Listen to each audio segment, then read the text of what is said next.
পানির অপর নাম জীবন। আপনি জানেন কি পৃথিবীতে প্রথম যুদ্ধ সংগঠিত হয়েছিল এই পানির জন্য? ধারণা করা হয়ে থাকে যে পৃথিবীতে তৃতীয় বিশ্বযুদ্ধ সংগঠিত হবে এই পানির জন্য। পানির অপর নাম জীবন, কারণ পৃথিবীতে প্রাণের অস্তিত্ব ও বিকাশের মূল ভিত্তি হল পানি। এই পানি অবিশ্বাস্য সব বৈজ্ঞানিক বৈশিষ্ট্যে ভরপুর। পৃথিবীতে পানি কঠিন, তরল ও বায়বীয় তিন অবস্থায় পাওয়া যায়। পানির রাসায়নিক সংকেত H2O। গরম পানি ঠান্ডা পানির চেয়ে দ্রুত জমে বরফ হয়। 0°C তাপমাত্রায় পানি জমে কঠিন বরফে পরিণত হয়। 100°C তাপমাত্রায় পানি বায়বীয় অবস্থায় জলীয় বাষ্পে পরিণত হয়।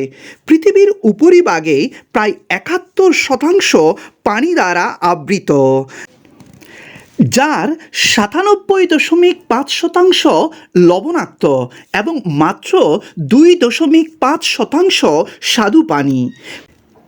পৃথিবীর মোট মিঠা পানির প্রায় 70-72% কৃষিকাজে বা সেচ কাজে ব্যবহৃত হয়। ইতিহাস সাক্ষ্য দেয় যে পৃথিবীতে প্রথম যুদ্ধ সংগঠিত হয়েছিল এই পানির জন্য। শুধু তাই নয়, পৃথিবীতে অনেক যুদ্ধ সংঘাত হয়েছিল এই পানির জন্য।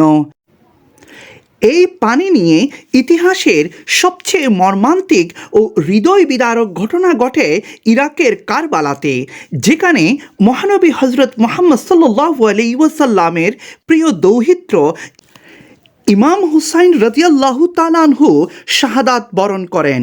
ইয়াজিদের সৈন্যরা পরিবার পরিজন সহ তাকে অবরোধ করেছিল ফুরাত নদীর পাড়ে।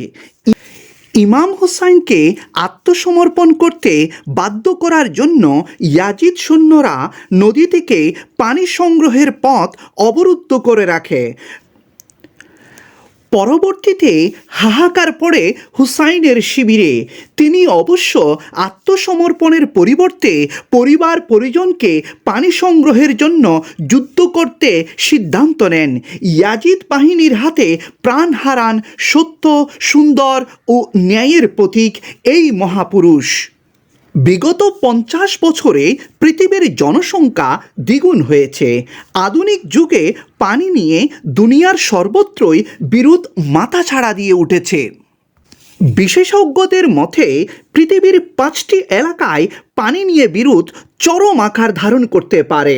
সেগুলো হলো আরব সাগর এলাকা, জর্দান, নীল নদ, টাইগ্রিস, ইউফ্রেটিস এবং গঙ্গা অববাহিকা। ধারণা করা হয় যে পৃথিবীতে তৃতীয় বিশ্বযুদ্ধ বাঁধলে তা হবে এই পানির জন্য। একবার ভাবুন তো, পানির এই সুরের মূর্ছনা পৃথিবীর কোনো সুরকার, কোনো শিল্পী কি তুলতে পারবে? যা কখনোই সম্ভব নয়। আসুন আমরা সবাই পানির অপচয় রোধ করি এবং পানির ব্যবহারে সাশ্রয়ী হই। সচেতন করতে ভিডিওটি বেশি বেশি শেয়ার করার অনুরোধ রইল। ধন্যবাদ।